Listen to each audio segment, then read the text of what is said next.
থাকা এই স্মার্টফোনগুলি অনেক সময় বিরক্তকর হয়ে যায় কলের কারণে বা নোটিফিকেশনের কারণে। যখন আমরা আসলে ঘুমাতে যাই অনেক সময় ডিস্টার্ব করে এই ফোনগুলো।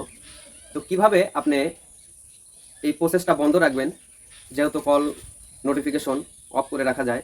তো আপনার হাতে থাকা স্মার্টফোনেতেই আছে, আসলে আমরা অনেকেই পারি না। তো চলুন যাই সেই প্রসেসটা আপনাদেরকে আজকে দেখাই। তো প্রথমে আপনাদেরকে যেটা করতে হবে, আপনার স্মার্টফোনের উপরে থেকে স্ক্রল করে নিচে নেবেন। নিয়ে নেওয়ার পরে এই যে দেখেন অপশন আছে ডু নট ডিস্টার্ব মি। তো এটাতে চলে আসবেন, আসার পরে উপরে অপশনে আপনি অন করে দিবেন। অন করে দিয়ে যদি চান তাহলে আপনি কলস, নোটিফিকেশন, মেসেজ, অ্যালার্ম সবই বন্ধ করে রাখতে পারবেন যে কোনো সীমাবদ্ধতার ভিতরে। তো কিভাবে করবেন চলুন প্রসেসটা দেখিয়ে দিই। এই যে দেখেন অ্যাপসগুলি যদি আপনি এর ভিতরে রাখেন, তো এই অ্যাপসে যেগুলো নোটিফিকেশন আসে সেগুলো নোটিফিকেশন আর আসবে না। তো চাইলে আপনি এখান থেকে মেসেঞ্জার, ফেসবুক, ইউটিউব এগুলোকে এর ভিতরে আপনারা রাখতে পারেন। যদি এর ভিতরে রাখেন তাহলে এর যে নোটিফিকেশন দিয়ে আপনাকে ডিস্টার্ব করে সেগুলো আর আসবে না।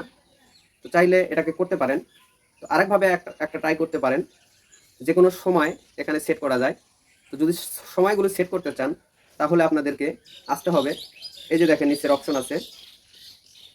তো এখানে আপনি সপ্তাহে 7 দিনই এটাকে চালু করে রাখতে পারেন, বা 1 দিন চালু করে রাখতে পারেন, বা 1 ঘন্টা চালু করে রাখতে পারেন, বা 5 মিনিট চালু করে রাখতে পারেন, যেটাই হোক না কেন। তো চাইলে এখানে সময় আপনারা সেট করে দিয়ে দিতে পারেন। তো আমি সময় দিয়ে দিব এখানে, এইভাবে সময় দিয়ে দিবেন। আশা করি বুঝতে পেরেছেন সবাই। ধন্যবাদ।